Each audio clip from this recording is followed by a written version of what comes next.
नमस्कार दोस्तों, एक बार फिर से आपका दीवट संदेश में स्वागत है। आप सोच रहे होंगे मैं कहाँ पर हूँ। ये हमारा अल्टीमेट यूनाइटेड का सेंटर है हांगकांग में, जहाँ पर हम विभिन्न प्रकार की सेवकाई करते हैं, खासतौर पे बच्चों और महिलाओं और गरीब समुदाय के परिवारों के साथ में हम काम करते हैं। चलिए इसके विषय में फिर कभी और बात करेंगे, लेकिन आज जो है कुछ नई चीज़ मुझे जाननी पड़ी कि आप लोगों ने मधुमक्खी को देखा होगा ना, कभी सोचा है कि उसकी आयु कितने दिन की होती है। तो इसी के विषय में मैं थोड़ा क्यूरियस था, तो मैं खोज कर रहा था और मैंने क्या पाया कि मधुमक्खी सिर्फ 38 दिन जिंदा रहती है और उन 38 दिनों में वो हमारे लिए शहद छोड़ जाती है। यहाँ तक कि जो उसका डंक होता है वो भी विभिन्न प्रकार की बीमारियों की खोज के, दवाइयों के और शोध के काम आता है। उदाहरण के लिए पार्किंसंस। लेकिन इसके साथ साथ आपने एक और चीज़ भी अपने आसपास जरूर देखी होगी, यदि आपने मधुमक्खी देखी तो वो है घरेलू मक्खी। मैं भी थोड़ा सा इधर उधर सोचता था कि छोटी छोटी चीज़ें ये इतनी सारी आसपास है। एनीवेज, सो जब मैंने इस घरेलू मक्खी के विषय में देखा तो ये सिर्फ 28 दिन जिंदा रहती है, लेकिन इन 28 दिनों के भीतर ये क्या करती है? बीमारी, गंदगी इन्हीं में रहती है और पीछे छोड़ जाती है क्या? कीटाणु, विषाणु और बीमारी। जबकि ये 10 दिन कम जिंदा रहती है, लेकिन उससे कहीं अधिक बीमारी और गंदगी पीछे छोड़ के जाती है। अब ये गौर करने वाली बात है, आप कितने दिन तक जिंदा रहेंगे ये बड़ी बात नहीं है, पर यह है कि आप पीछे छोड़ के क्या जाएंगे, मिठास या कड़वाहट। यदि आप देखेंगे कि आपको चुनाव करना है कि आपको किसके जैसा बनना है, मधुमक्खी की तरह या मक्खी की तरह, मिठास छोड़ के जानी है या कड़वाहट, जीवन छोड़ के जाना है या बीमारियां, तो इसका चुनाव कर सकते हैं। क्योंकि इफिसियों की पुस्तक उसका 4 अध्याय उसके 31 और 32 में बाइबल इस प्रकार से कहती है, सब प्रकार की कड़वाहट और प्रकोप और क्रोध और कलह और निंदा और सब वैरभाव समेत तुमसे दूर किए जाएं। एक दूसरे पर कृपालु और करुणामय हो, और जैसे परमेश्वर ने मसीह में तुम्हारे अपराध क्षमा किए हैं, वैसे ही तुम भी एक दूसरे के अपराध क्षमा करो।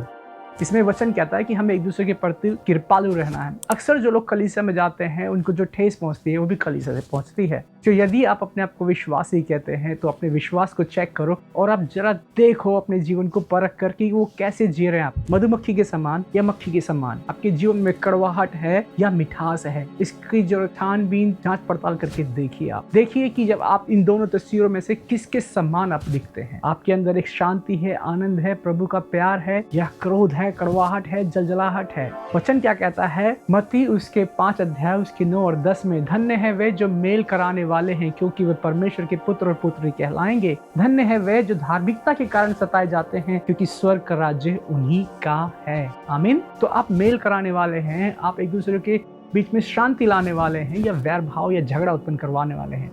अगली बार जब आप मधुमक्खी या मक्खी को देखें तो आप एक बार जरा आंख बंद करके सोचें अपने आप के विषय में कि क्या आप, किसकी छवि, किसका चरित्र आपके अंदर है? बीमारी फैलाने वाली मक्खियां या मिठास फैलाने वाली मधुमक्खी? ऐसे बहुत सारे लोग हैं जो किसी न किसी बात के विषय में किसकी कंप्लेन, किसी के पीछे निंदा, किसी के पीछे द्वेष ये करते हैं, लेकिन ऐसे बहुत कम लोग हैं जो धन्यवादी हैं। उनके पास प्रभु ने जो गुण, ज्ञान, योग्यता, परिवार और क्षमता जो पहले से दी है। तो आपको चुनाव करना है, आपको एक कुड़कुड़ाने वाला व्यक्ति बनना है या आपको एक धन्यवादी व्यक्ति बनना है। तो चुनाव आपके पास है। जबकि मक्खी और मधुमक्खी 28 दिन और 38 दिन जिंदा रहती है, इतने कम समय में भी वो अपना काम पूरा कर जाती है। आप सोचिए आप पीछे क्या छोड़कर जाएंगे, जलजलाहट, कुड़कुड़ाहट या परमेश्वर का वचन? हाँ, जीवन में चुनाव हो सकते हैं, कठिनाई हो सकती है, लेकिन फिलिपियों की पुस्तक उसका 4 अध्याय उसके 6 और 7 में क्या कहता है? कहता है, किसी भी बात की चिंता मत करो, परंतु हर एक बात में तुम्हारे निवेदन, प्रार्थना और विनती के द्वारा धन्यवाद के सहित परमेश्वर के सम्मुख उपस्थित किए जाएं, तब परमेश्वर की शांति जो सारी समझ से परे है, तुम्हारे हृदय और तुम्हारे विचारों को मसीह यीशु में सुरक्षित रखेगी।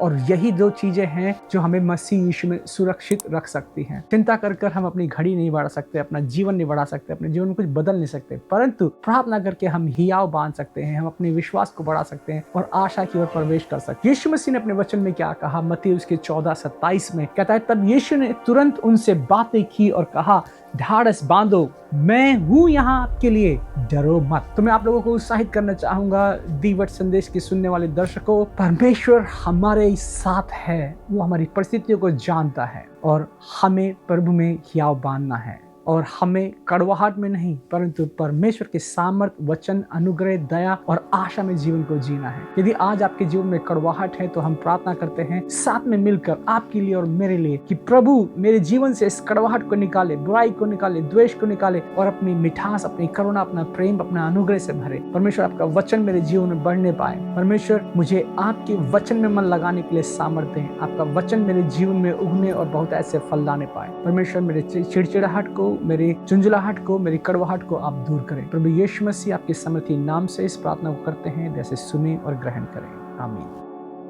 परमेश्वर का धन्यवाद इस सुंदर वचन के लिए और आपका भी धन्यवाद। और यदि आप इसके द्वारा आशीषित हुए हैं तो किसी और को भी ये आशीष का वचन जरूर भेजिए। और यदि आपके पास कोई सुझाव या कोई प्रश्न है तो कमेंट सेक्शन में आपका बहुत बहुत स्वागत है। आपका बहुत बहुत धन्यवाद इस वीडियो को यहाँ तक देखने के लिए। मैं विजय प्रताप शर्मा एक बार फिर से दीवट संदेश की तरफ से आपसे विदा लेता हूँ। तब तक प्रभु में आनंदित रहिए और परमेश्वर की भलाई की ओर बढ़ते रहिए। जय मसीह की।